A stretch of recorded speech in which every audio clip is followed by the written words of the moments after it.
అందరికీ నమస్కారం. ఒక తెలుగు హీరో 300 కోట్ల రెమ్యునరేషన్ స్థాయికి చేరటం అనేది ఒక రికార్డుగా ఫోర్బ్స్ చెప్పింది.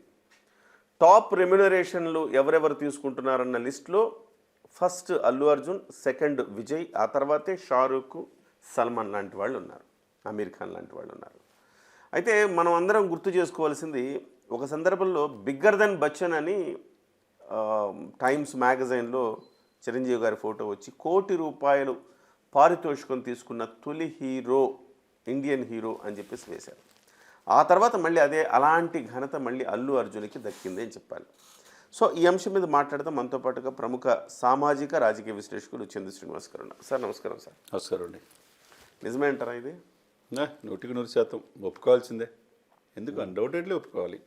4-10 వయసులో పూర్తి కాకుండానే ఒక 60 సంవత్సరాల తెలుగు ఇండస్ట్రీలో ఎవరు సాధించలేనిది నేషనల్ అవార్డు సాధించారు.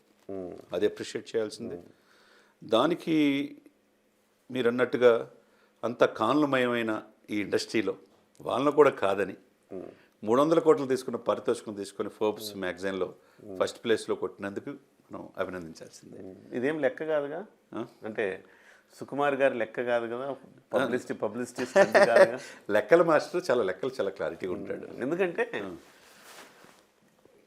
అల్లు అర్జున్ గారికి వచ్చింది ఒకటే సినిమా పాన్ ఇండియా ఇప్పటి వరకు.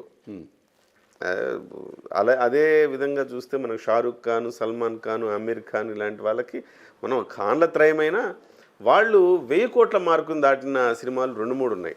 అలాగే ప్రభాస్ గారి సినిమాలు దాటాయి.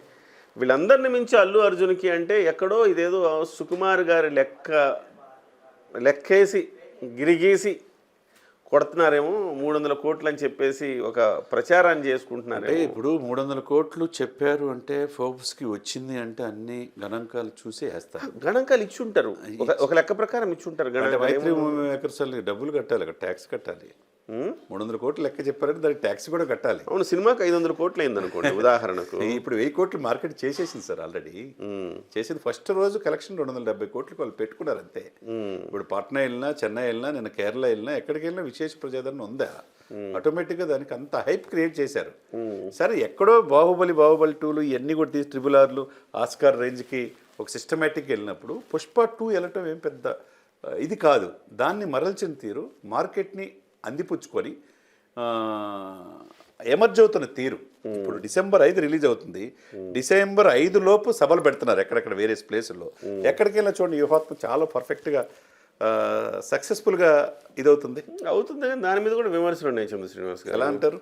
ఇప్పుడు పొలిటికల్ మీటింగ్స్కి ఎట్లయితే జనాన్ని తరలిస్తారో అట్లా తరలిస్తున్నారని చెప్తున్నారు. పాట్నా వెళ్ళి తరలిస్తే వచ్చేవాళ్ళు కాదు బీహార్ ప్రజలు. భలే ఉన్నారు మీరు. ఎట్లా తరలిస్తారు? ఇంకా ఈజీ. ఎట్లా మన ఆంధ్రప్రదేశ్ కంటే కూడా ఆంధ్రప్రదేశ్లో మీకు జీవన ప్రమాణాలు ఎక్కువ. 1000 రూపాయలు ఇస్తే తప్ప రాడెవరు. 200-300 ఇస్తే కూడా వచ్చేస్తాడు. అది అక్కడ జీవన ప్రమాణాలు తక్కువ. అలాగే మీరు చెన్నైలో చూడండి, ఆడిటోరియం మొత్తం చాలా ఖాళీగా ఉంది. సో అంటే ఇక్కడ నేను విమర్శనాత్మకంగా కాదు, హైప్ తీసుకొస్తున్నారు అనేదే నా పాయింట్. అంటే ఇక్కడ సినిమాని సక్సెస్ చేయడంలో భాగంగా ఈ హైప్, ఒక ప్రచారంలో భాగంగా ఇది ఒక హైప్ తీసుకొచ్చారు. ఈ లెక్కలు ఇచ్చి ఉండొచ్చు, తప్పేముంది ఇందులో లెక్కలు ఇవ్వడానికి. మేము నైజాం హక్కులు ఇచ్చేసారనుకోండి ఉదాహరణకు, తద్వారా మొత్తం వచ్చేది కాస్త 300 కోట్లు ఉంది అని ఆ రకంగా లెక్కలు చూపించవచ్చు. నైజాం హక్కులు తీసుకొని ఇవన్నీ కూడా చిరంజీవి గారితో స్టార్ట్ అయిందండి. నేను కాదనట్లేదు. Bigger than Bachchan, Times of India, India టుడేలో చిరంజీవి. బహుశా నేను అనుకుంటాను అల్లు అర్జున్ గారు గిరిగీసి జాతీయ అవార్డు కొట్టారు కదా. జాతీయ అవార్డు ఎవరికి వచ్చింది, తెలుగు వాళ్ళు ఎవరు రౌండప్ చేసి ఎస్ దీన్ని కొట్టాలి అని చెప్పి ప్రతి సీన్ కూడా దాన్ని కొట్టాలి, జాతీయ అవార్డు చెప్పినట్టుగా జాతీయ అవార్డు అని చేశాడట. ఎవరైనా సహజంగా ఎట్లుంటుందంటే సార్, మీ పని మీరు చేసుకెళ్తే, భగవద్గీతలో కృష్ణుడు ఏం చెప్పాడండి? ఏం చెప్పాడు? మీ పని మీరు చేసుకెళ్ళండి, ఫలితం నాకు వదిలేయండి, నాకు వదిలేయండి, నేను ఇస్తా, ఏమి ఇవ్వాలో మీ చిత్తశుద్ధిని చూసి అని చెప్పి చెప్తాడు. అట్లా ఇందులో కూడా సహజంగా ఎవరైనా చేయాల్సింది ఏంటంటే, జాతీయ అవార్డు కోసం సినిమాలు తీయడం కాకుండా సినిమాను బాగా తీస్తే ఆటోమేటిక్గా జాతీయ అవార్డు రావడం అని జరగాల. బట్ ఆయన రివర్స్లో చేసినట్టున్నాడు. ఓకే, మంచిదే జాతీయ అవార్డు రావడం. ఆయన గొప్ప యాక్టర్. అందులో గొప్ప యాక్టరా కాదా అంటే డెఫినెట్గా గొప్ప యాక్టర్, అందులో డౌట్ ఏం లేదు. అయితే ఇక్కడ ఈ హైప్ని క్రియేట్ చేసి చిరంజీవి గారు ఆ రోజు బిగ్గర్ దెన్ బచ్చన్ అని ₹1 కోటి టైమ్స్ మ్యాగజైన్లో పడింది.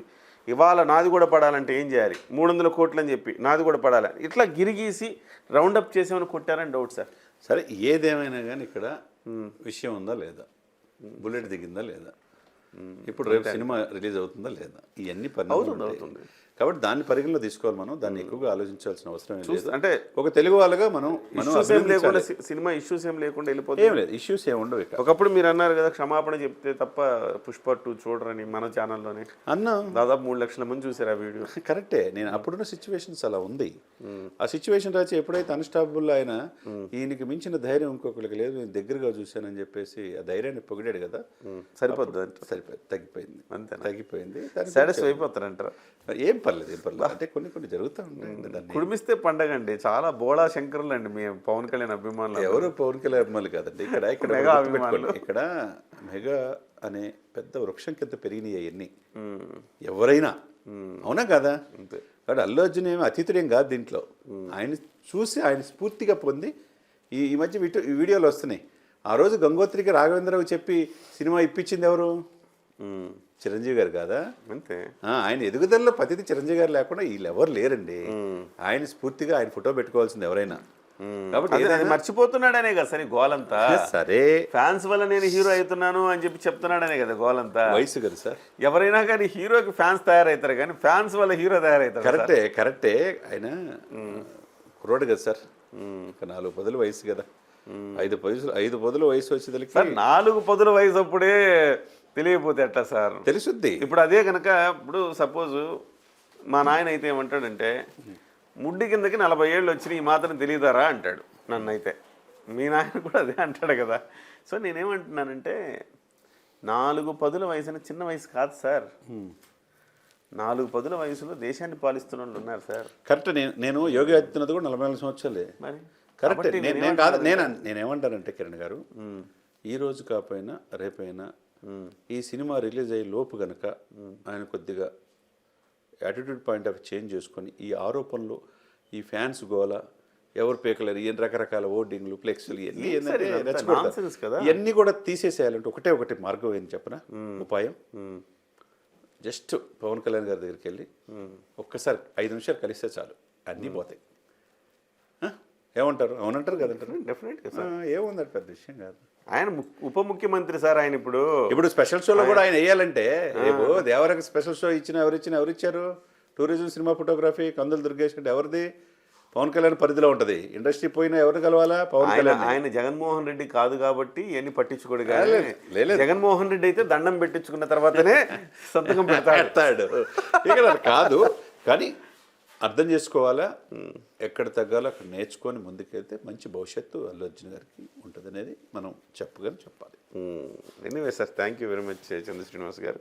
మొత్తం మీద ఒకటి ఇందులో అల్లు అర్జును గొప్పవాడు కాదని ఎవడు అంటలేదు, కానీ మూలాలు మర్చిపోవటం గురించే చర్చ. ఏం చెప్తాం సభ్య సమాజానికి మనం, మూలాలు.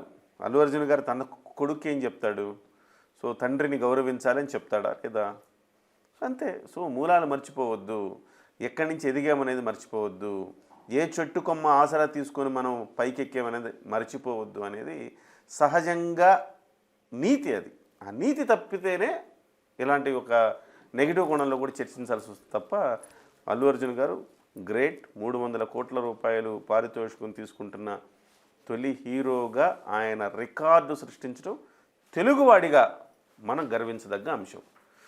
అల్లు అర్జున్ గారు 300 కోట్లు తీసుకుంటే మనకేమవుతుందండి అంటే, అల్లు అర్జున్ గారు 100 కోట్లు తీసుకున్నా 300 కోట్లు తీసుకున్నా మన సినిమా టికెట్లేం తగ్గించరు.